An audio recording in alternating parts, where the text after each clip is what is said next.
Hey, so welcome everybody. Thanks very much for taking the time out of your day to come to this talk. Welcome to D-Light. And I just want to acknowledge D-Light for facilitating this event this evening in collaboration with Meeting Point, which is an event kind of started in the past by D-Light and then in collaboration with my podcast, The Curious Lounge. And this is the launch of this kind of event that will be going forward and happening hopefully on the last Wednesday of every month. And to kick off the event today, it will be with our first guest, Alex Phillips. So maybe we can just give Alex a round of applause. That'd be great. Thank you. Yeah, thanks very much for taking the time today. So just a bit about me. I suppose I've just always had a very passionate interest in self-development and mental health, and I've had my own struggles, like I'm sure many of us have, with mental health, and I have explored various tools and techniques, etc., and ways of living just to optimize myself and ensure that I'm living in a balanced way. So that's a little bit about me, and I'll just hand it over to Alex just to maybe give a brief introduction about yourself and your background in Transcendental Meditation, please. Sure. Firstly, thank you very much, Agatha, and thank you, Darren, for inviting me to talk on TM, as we call Transcendental Meditation for short, because it's a bit of a mouthful, so TM is what I'll be calling it. So, yeah, about me, well, I learned Transcendental Meditation when I was 18, and I was at art college. I just left home and went to the local art college, which meant I lived by myself for the first time. And of all the various experiences that everyone was sampling at art college in their first year, the thing that stood out for me, but not for necessarily everyone else who learned, was learning Transcendental Meditation. And it was absolutely mind-blowing and very good, but not at first. I had to get into it. Right, and can I ask, what was the point in which it came to your attention? Yeah. Well, you see, I'm older than probably everyone else in the room, so I will have to explain. There were this group, the Beatles. And in anyone know the Beatles? Yeah. No? 1968. I learnt in 1971. I went to art college in that year. So basically, in 1970, but I learnt in 71 in March. So basically the Beatles had gone to India with someone called the Maharishi Mahesh Yogi. And I remember first seeing Maharishi when I was 16 and not yet at art college. And I thought, who the hell is this? A small man with a white robe, long hair, long beard. And everyone loved the Beatles, and you were thinking, what are they getting into? Because although I was 16, I was, I suppose, very much influenced by, my school, my parents, and all that kind of thing. No idea what they were getting into. So anyway, that was my first. There was an element of suspicion about him. So anyway, 2 years passed. I went to art college, and it happened that an art history lecturer had learnt, and he thought it was great, and he invited the local TM teacher to give a talk, and everyone was going to learn. I mean, we're talking about, I don't know, 100 people were at the lecture, and probably over 50 anyway learned. And in those days it was very cheap. I think the Maharishi was experimenting with, okay, what price do I want to set, And because it was so successful,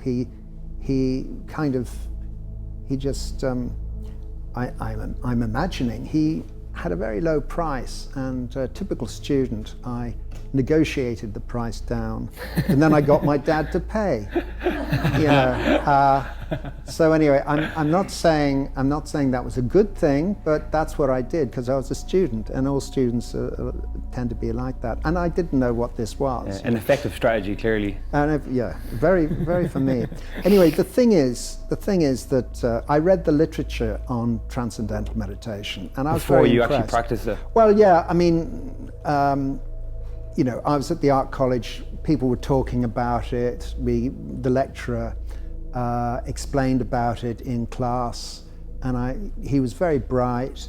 He went to a good university. I was thinking of moving into art history even then, and so I thought, for me, he was a more important lecturer than other people. And so I listened to what he said, and then I read the literature, and it was very well thought out. And the thing is, in my background, my father was an electronic engineer, and so I was aware of science, even though, by natural tendency was towards the arts. And there were always scientists coming around, so I kind of had that in my background, that I respected science. But the other element was my mother, who was a Catholic and brought us up Catholic. So on the one hand, I was kind of leaving the church, but it was still an influence, and then there was the science. And TM seemed to bring the two together. The people at the time, in the 1950s and 60s, used to talk about the two cultures, the art culture and the science culture, and they don't talk. There was no problem of that with TM, because it claimed that it was scientifically verifiable, but gave you a religious an experience which was the essence of all religions. So that intrigued me. So anyway, the lecturer wasn't the thing that really turned me on. I was turned on by the literature and my lecturer, and I learnt. And everyone was having good experiences. They're saying, "Oh, it worked straight away," and didn't you feel very settled, and all this kind of thing. May I ask? Sorry, and excuse me. yeah. No, please. I just was curious with that point there. What were some of the comments that people were making in terms of benefits that they were receiving? Well, I mean, they've just felt very calm, less stressed, more energetic, more focused, that kind of thing. Gotcha. And just after a few days, nothing necessarily very dramatic, but just to get anything in a few days was noteworthy. So anyway, what happened to me? Well, I have to explain that one of my, I'm not totally, without certain mental issues myself. One of them was, I think, ADD, and also to manage that, it was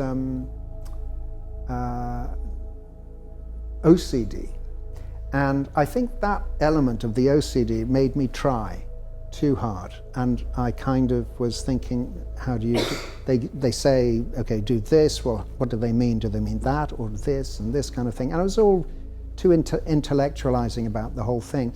And really, TM is very simple. You just simply follow the instructions and it happens, you see. So it took me about 3 months before I got over that. And it was very good, because I saw the teacher, and he was very good, the teacher, and he said, yes, all the problem with you is that you're trying too hard.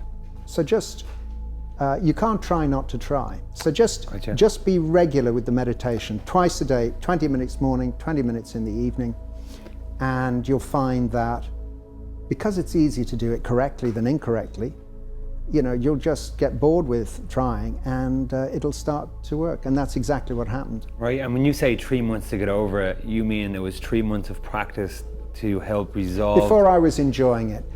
Within about a month or two, probably, I got bored with thinking about what I was doing, and so I was just doing what I was told. And eventually, I said yes, because at the beginning I wasn't even sure that it was settling me down. Gotcha. But that's the one thing that these days when you teach someone, everyone, almost, not everyone, I would say 4 out of 5 people feel that they're definitely very relaxed, much more than if you were just sitting eyes closed. Excellent. So after three months, I really was enjoying it, and after 6 months, I'd had this experience that we call transcendental consciousness, which is a state which scientists call restful alertness. The body's totally at rest, and the mind is alert. And I should say that you're given a mantra. It's a mantra meditation. And sorry, just before maybe we continue, can I just ask anybody in the audience maybe to raise their hand if they have experience with Transcendental Meditation? Yeah? Practiced it a bit? Anyone else, have they read about it? Did they have much knowledge on it? No. Okay, so most people are new to this form of meditation. And what about meditation in general? People have experienced meditation in different forms? Okay, great. So just based off that, maybe we could just give an overview in what Transcendental Meditation is, and maybe the history. TM is a meditation using a mantra, and the effect of it is to reduce mental and physical activity down to its minimum level. And it's very easy, it's effortless, there's no concentration,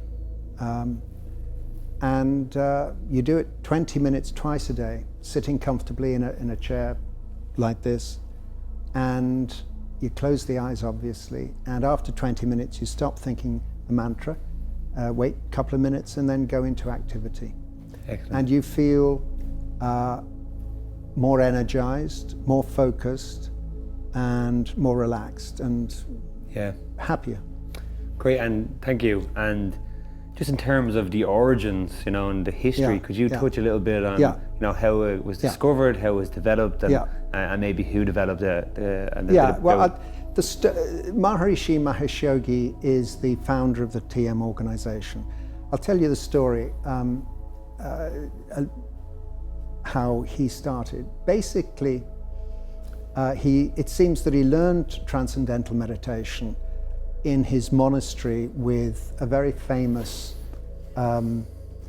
guru who was held the very lofty position of Shankaracharya. There's 4 Shankaracharyas in India, and have been ever since Shankara in the 8th century AD, I think it was, instituted them. Because he was, he'd had a series of discussions with Buddhists and managed to persuade India, most of India anyway, eventually. I don't know the details, but he persuaded the priests, the top authorities, to go back to the Vedic tradition and stop following the Buddha. And so he set up the 4 Shankaracharyas, and Brahmananda Saraswati is one of the most illustrious of these in the 20th century. And there was a renaissance of the Vedic tradition in northeast India when he was alive. He died in 1950, and Maharishi in the 50s, I can't remember, I think it's 53. And Maharishi left the ashram and went to the Himalayas. Maharishi had become enlightened during the 13 years he was with Gurudev, as we call Brahmananda Saraswati for short.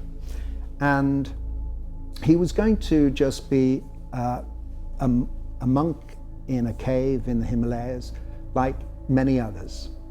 But he kept thinking of going on a pilgrimage, and eventually he went on one, and he was just about to return when someone set up a series of lectures for him, He asked, do you speak? Maharishi said yes. And this chap turned up at his hotel, and that's how the movement started. He said, I've set up 7 lectures every day of this week. And Maharishi said, well, to himself, yes, okay, why not? Yeah, so he did that, but it just kept going, and the movement got created, and then he taught it around the world. He left India and went to America, Europe, everywhere. And is this the same man that has the background in physics? Yeah, before he learnt with Brahmananda Saraswati, he did a degree in physics at Allahabad University, and Maharishi was keen to just join and give up the degree, but Brahmananda Saraswati said, actually finish the degree, it may be useful. And it was, because Maharishi collected a load of physicists, all scientists actually, many different kinds of scientists, but especially physicists around him, because Maharishi was able to make parallels with physics, discoveries in quantum physics in the 1980s and 90s, and higher states of consciousness. In particular, John Hagelin, who is one of 2 people who formulated the unified field theory that's most commonly accepted in physics circles. Could you elaborate on that just briefly? Yeah, well, modern physics says that they were splitting the atom over decades, and they were getting down to finer and finer particles of atoms. And then they discovered that particles emerge from fields. And then there were various fields that were recognized. And as physics progressed, some of these fields were seen to be just the same. And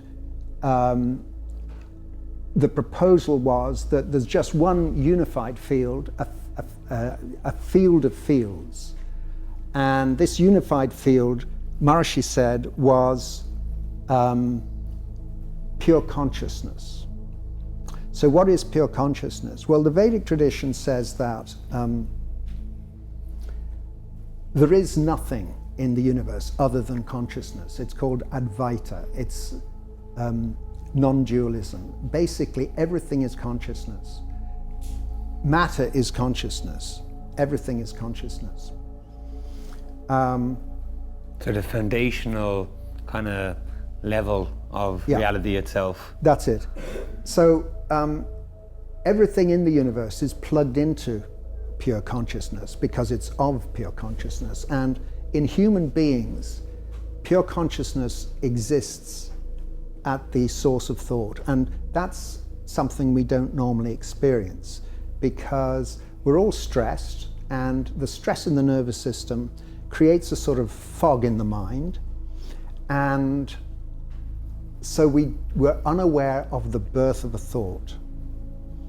But actually, it takes about 1/10 of a second for a thought to initiate and then complete its clear resolution.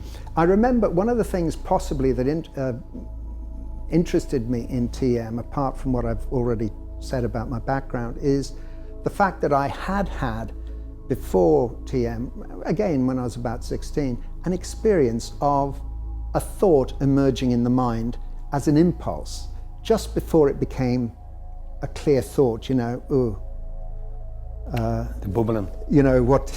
I'm hungry, is there an apple in the fridge or something like that. I experienced the impulse where it was just, without any content, it was just an impulse of energy, and then I experienced it becoming a thought, and I thought that's very interesting.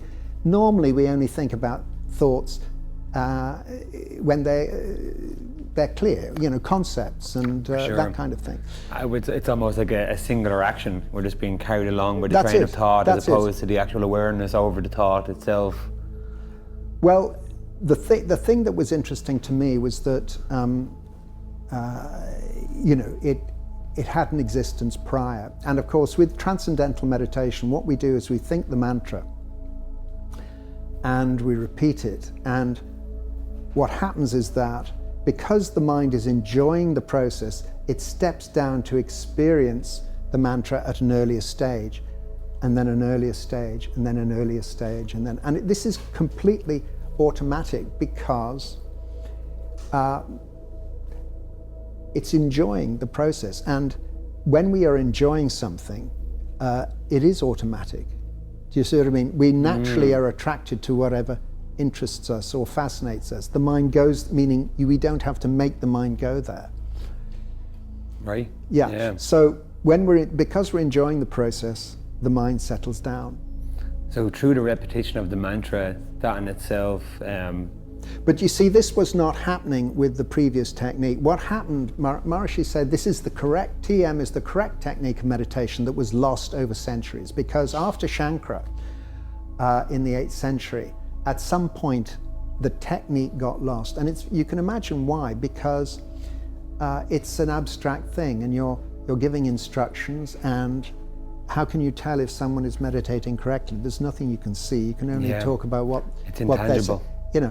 So basically, at some point it got lost, and according to Maharishi, I mean, and I'm sure that many Indians would agree, that it was because of the loss of this common practice of a meditation, of the correct meditation, that India got invaded by the Mughals, and then later on by the British. And and it's no coincidence that this technique was rediscovered shortly after Indian independence. Mm-hmm. So, or just before, nobody knows, the details are vague, but basically Maharishi always said that his knowledge, all of his knowledge came from his master. So no one, he's couldn't be more revering of the tradition. Mm. So he was a vehicle to transport knowledge that was ancient.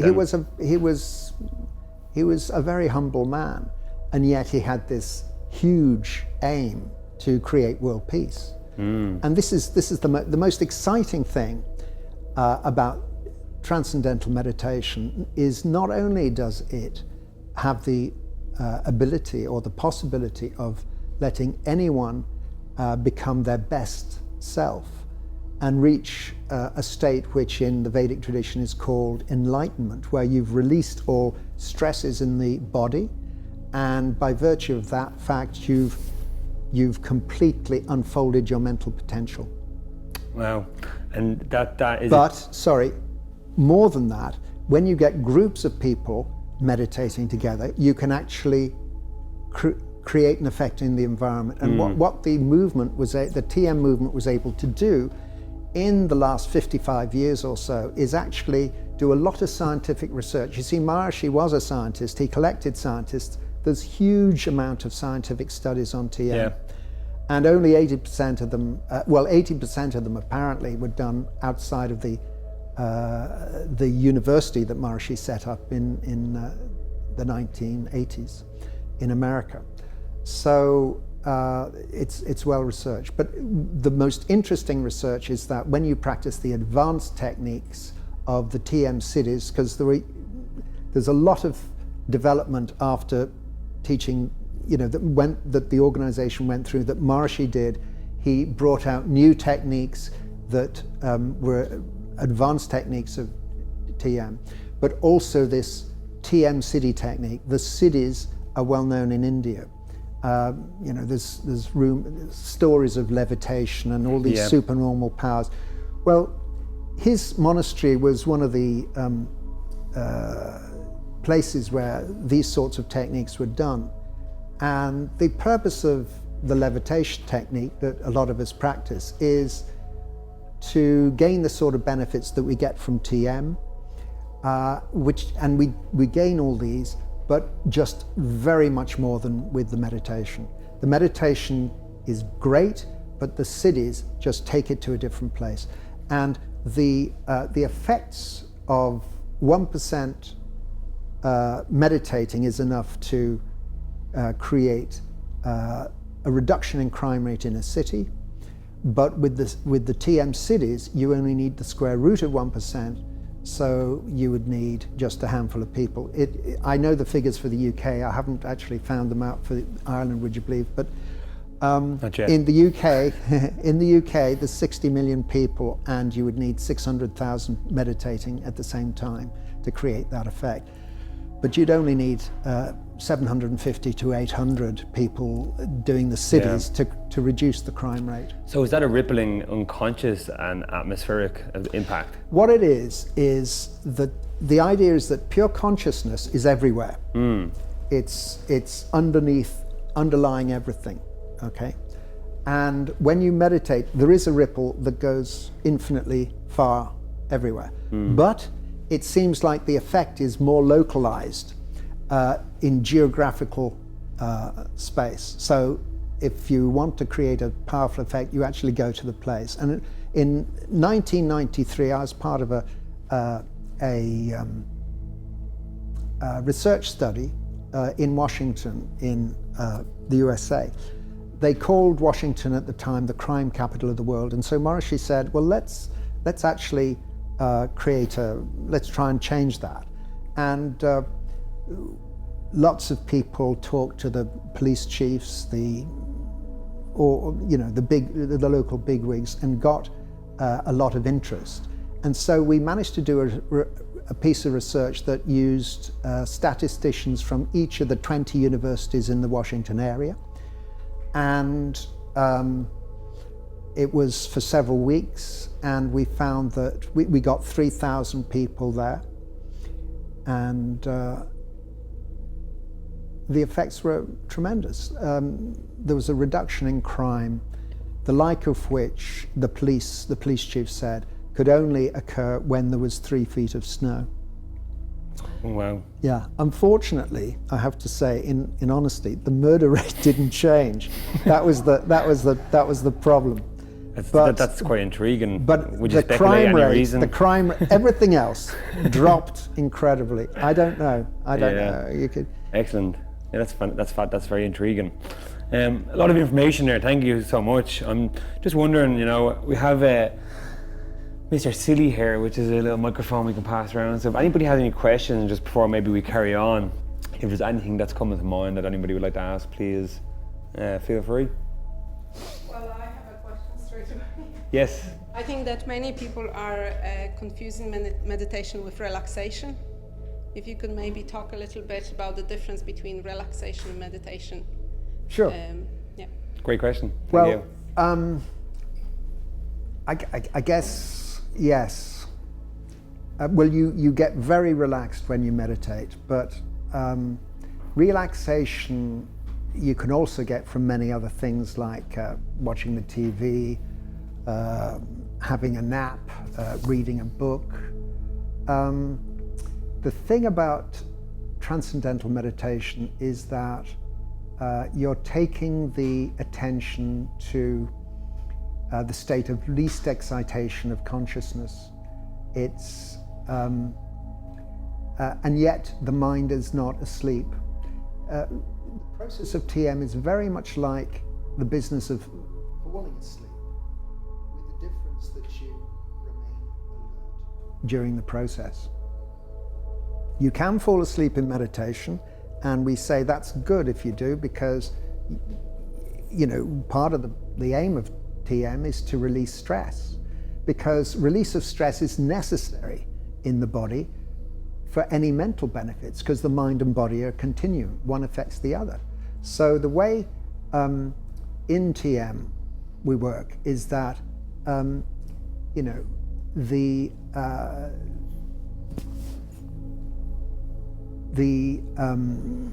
both occurs. Release of stress occurs, and also while you relax.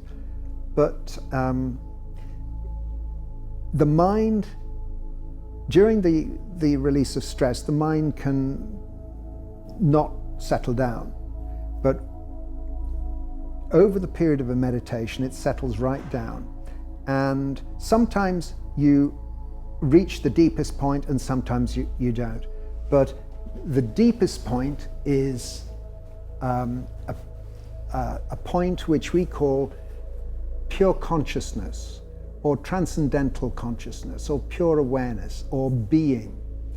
And all of these names give some indication of what it's like. Another name is Satchitananda, eternal bliss consciousness. So it's an oceanic state when you experience it clearly. The mind settles down and you just feel totally expanded, and you're totally fulfilled and happy, and you don't have the impulse to do anything else. You're just totally fulfilled. Very often it doesn't last too long.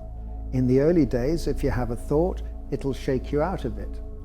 And so that you then come back to the mantra and you go down again. But basically, the value of it is that the mind is in a position where it's in a state of great potential energy. And after a 20-minute meditation, you come out and you feel refreshed and energized, and it's like the analogy, they like to use analogies in the Vedic tradition, and the analogy that we use here is like an arrow pulled back on a bowstring, and that point when you're in the state of pure consciousness, transcendental awareness, it's like the arrow pulled right back, and when you get up out of meditation, it's like releasing the arrow. Great. You mentioned, I met with Alex in his home, his lovely home, the other day, and we had a great conversation, and you mentioned a point to me that I found very interesting. You said that 20 minutes is enough to get you through 6 hours, roughly. Well, yeah, after 6 or hours, to benefit.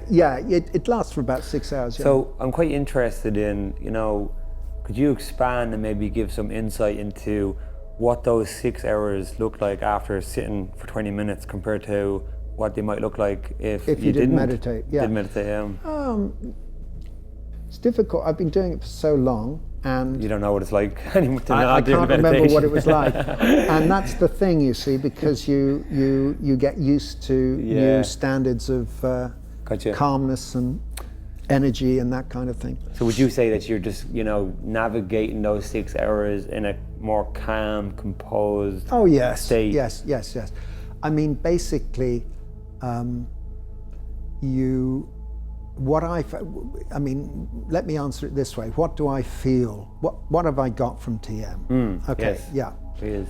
And because the answer to how I feel after meditation is that I have more of whatever that is. So basically, the whole point of doing 2 meditations a day is because it allows you to swing the nervous system from one extreme style of physiological functioning to the opposite. Deep rest, dynamic activity, and then you keep going back from one to the other. And you're swinging the nervous system from one style of functioning to the other, and eventually, with lots of practice, the 2 styles of functioning are experienced at the same time. And what this means is that when you're focusing on a point, you're doing some task, there's a background of you could call it an inner creative silence, a kind of witnessing sometimes of what you're doing.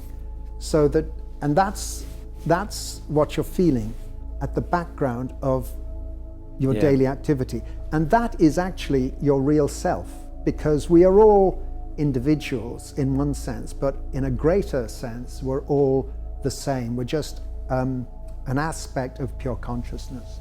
And the reason why we can empathize with each other so easily is that we're the same. We have very similar bodies, we have similar minds, and we have this access to this pure consciousness as a possibility. Yeah, brilliant. Because I find with other meditation techniques that I've experienced, and maybe people can resonate with this, oftentimes you sit down and you're not sure if you're doing it right, or the objective of the meditation is to bring your attention back to the breath. And you could sit down for 10 or 15 minutes and that might not happen at all, or it might happen a couple of times, and you come out of the meditation feeling like you actually haven't executed on it effectively, or you haven't achieved much. But it just seems with Transcendental Meditation that there's a very, it's very much you're either doing it or you're not doing it via the mantras. Yes, that's true. I went through, everyone goes through an initial period with TM where you wonder, am I doing it correctly?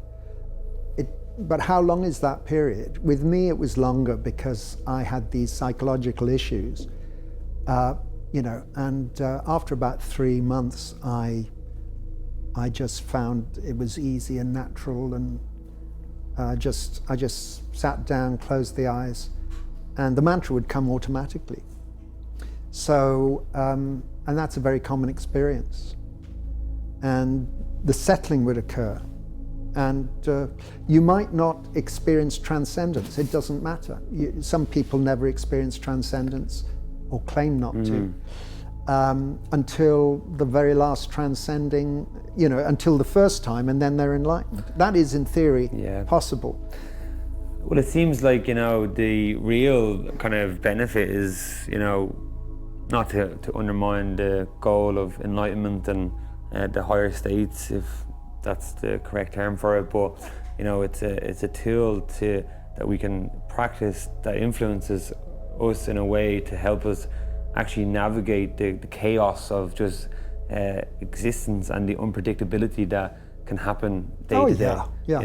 And when we're left to do that at our own devices, it is so impulsive, and really we're not actually able to react until after the impulses have happened.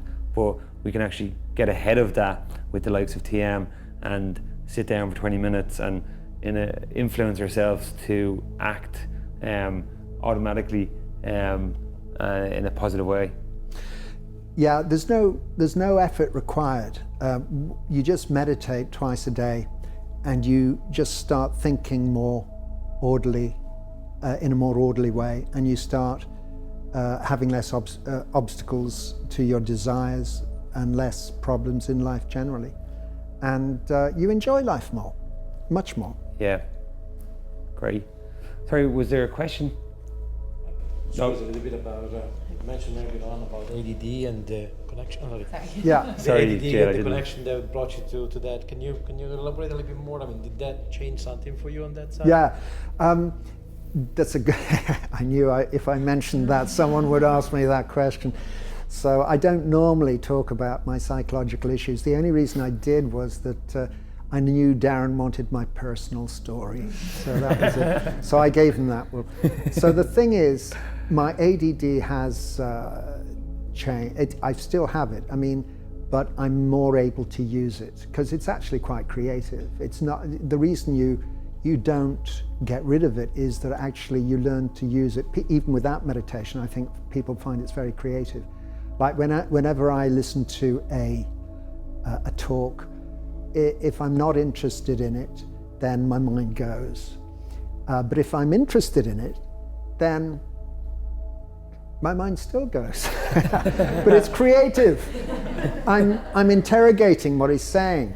I'm saying he said that, and I can listen to two things at the same time. I can hear him and I can have my own thoughts. And but I've got rid of the OCD, and I'm much more spontaneous, because I couldn't be spontaneous when I started. Because I was trying to manage the impulsivity.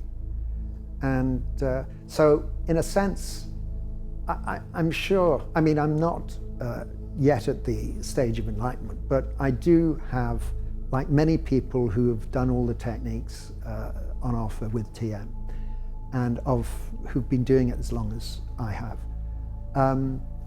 We all have lots of experiences of higher states of consciousness, so that there's absolutely no doubt in any of our minds that what Maharishi introduced was just not just a good relaxation technique. It's represents the highest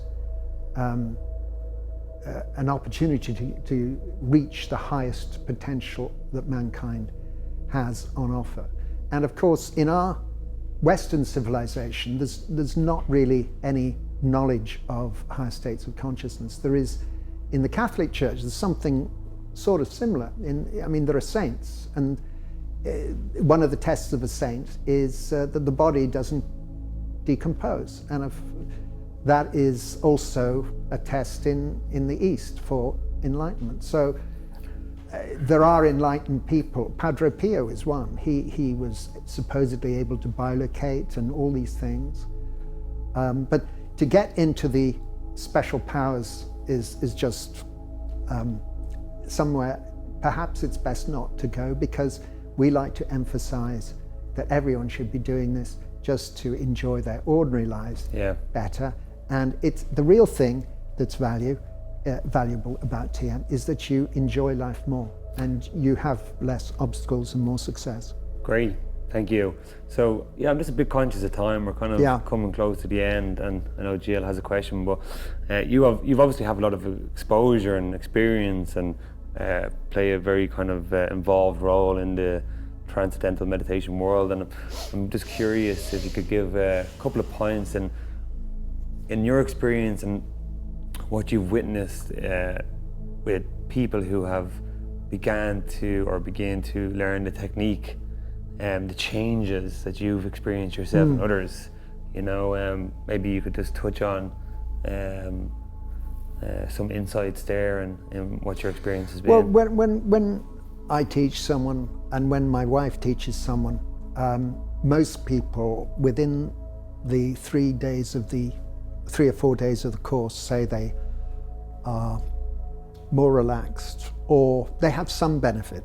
Okay, there's various benefits. You could say mental benefits like more able to focus, calmer, or there's health benefits like more energy or less stress. And then there's social benefits like more at ease with people,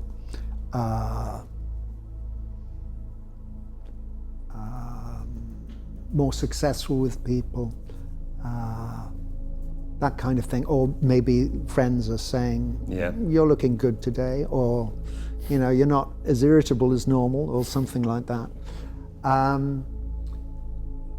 And then there's the final benefit of the world peace and all that kind of thing, and you can even experience that. And you experience that in a small way in a group meditation. People, we have meetings, and during COVID they went online, and the interesting thing was to find that even although we had a Zoom meeting and we weren't in the same room, we actually had the same group effect in the meditation. Because the effect is that if you meditate by yourself, it's great. But if you meditate with even one other person, it's a little bit better, because it's as if you can feel their transcendence as well as yours. Do you see what I mean? Collective experience with another person. If the hypothesis that we're testing with TM is that pure consciousness exists, we don't have to be conscious of undergoing a scientific experiment, but in effect that's what we're doing. And when we have this experience of people in the room, yes, I can sense that over there's a sort of settling occurring somewhere in this direction, or in the room there's a good vibe or whatever. That's got to be related to the crime figures and all the other things that they've researched. Yeah, completely. And I have to say, we've got a course on that may crack it for the world. We don't know. We can't promise anything because nobody's done this before. But the number for the world these days is 10,000, and in Hyderabad in India we're going to have a course, hopefully with 10,000. It depends how many show up. But in India they have so many people doing the cities in schools that if they decide they want to turn up and create world peace rather than going on a skiing holiday, we might actually get world peace. It's all down to a few Indian school children. I wonder could we I'm afraid. Yeah. I wonder could we tie it in together, the ski trip and the collective meditation. We could do. Anyway, I'm going, my wife's going, I Excellent. hope. And your wife's name is Maura, isn't Maura, it? And yeah, Maura's she's a TM very teacher. She's a teacher as well, yeah. Absolutely. Yeah, great. So Jill, you had a question there. Maybe you want to... Loads of questions. Great, please. Well, one was just about the mantras. I think I've heard different things about the mantras. Is it true that everyone has an individual one and you don't tell anyone what it is, or your teacher gives you your mantra? The thing about, let me explain about the mantras. The mantras, our concern is to be effective with the mantras, and the whole thing about the mantra is we have to give it to you as a spoken word. But actually what we want you to do is to cultivate it as a thought, as a tiny impulse. You remember I said the thought of the mantra started, all thoughts start small. We actually draw a bubble diagram. We have imagine this, a lake, in cross section, and a bubble on the surface of on the depth of the floor of the lake. It's very small at the beginning, and because there's less pressure as you rise, the bubble expands, and that's a bit like a thought. As more and more neurons in the thought are involved, so the thought becomes a bigger thing, and a couple of neurons are involved at the beginning perhaps, and at the end when the thought is fully expressed and you experience it, you could have 1 million neurons being involved. So anyway, what we want to do is to train you to experience the thought at earlier and earlier stages. And it happens naturally in the process of doing the TM. But we don't want to encourage you to be associating the mantra with some spoken thing, because the mantra is quite different from the word we gave you. It's just a faint impulse when you're meditating. It can actually come up to the surface again and become this word that we gave you, but normally it goes down, and even when you're experienced, you sit down and pick up the mantra, and it's not that spoken word, it's just an impulse that you feel. You sit down, close the eyes, it's there, it comes. So that's what we want, and that's for that reason we don't want to discuss the mantra. We don't want to talk about the mantra, and we just want to forget it. And it's like a tool. It's on the shelf. You pick it up, you use it, and you don't mess about with it. So that's it, that's all. But there are a handful of mantras. People come into very clearly defined categories, so there's no chance of error.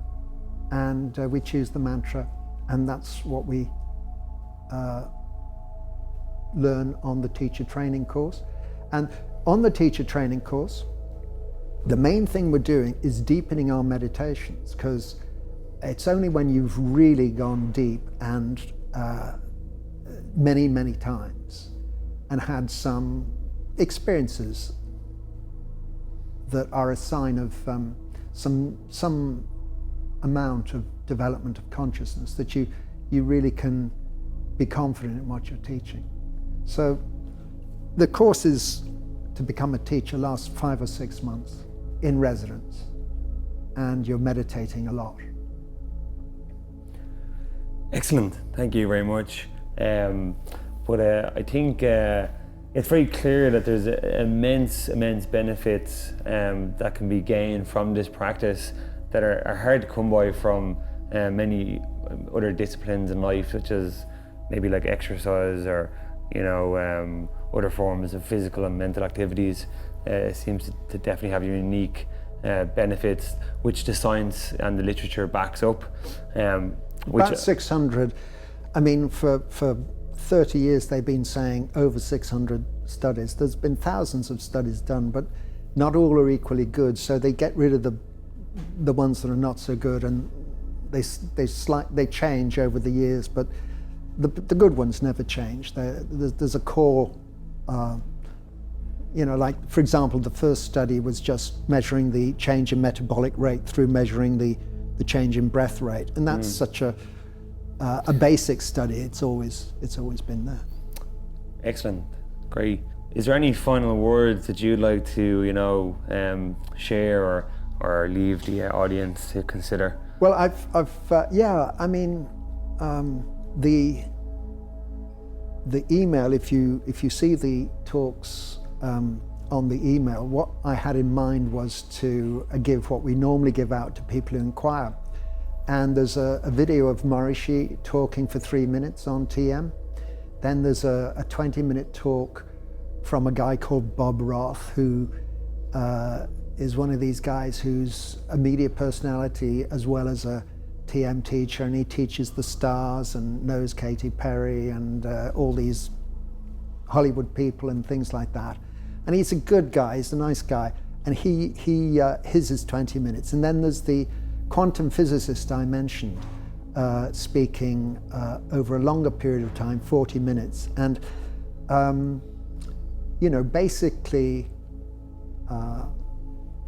if you listen to those, you don't have to listen to the 40-minute one. If you're, the 20-minute one would be good enough if you decide you want to have a preparatory talk after that one. But listen to the 20-minute one, and at least. The 40-minute one is very, very interesting. It's a more detailed talk. So I recommend it. But the idea is that you first hear about the benefits, and then you hear about how the technique works. And I would have I normally do it by Zoom, but that's just a habit from COVID.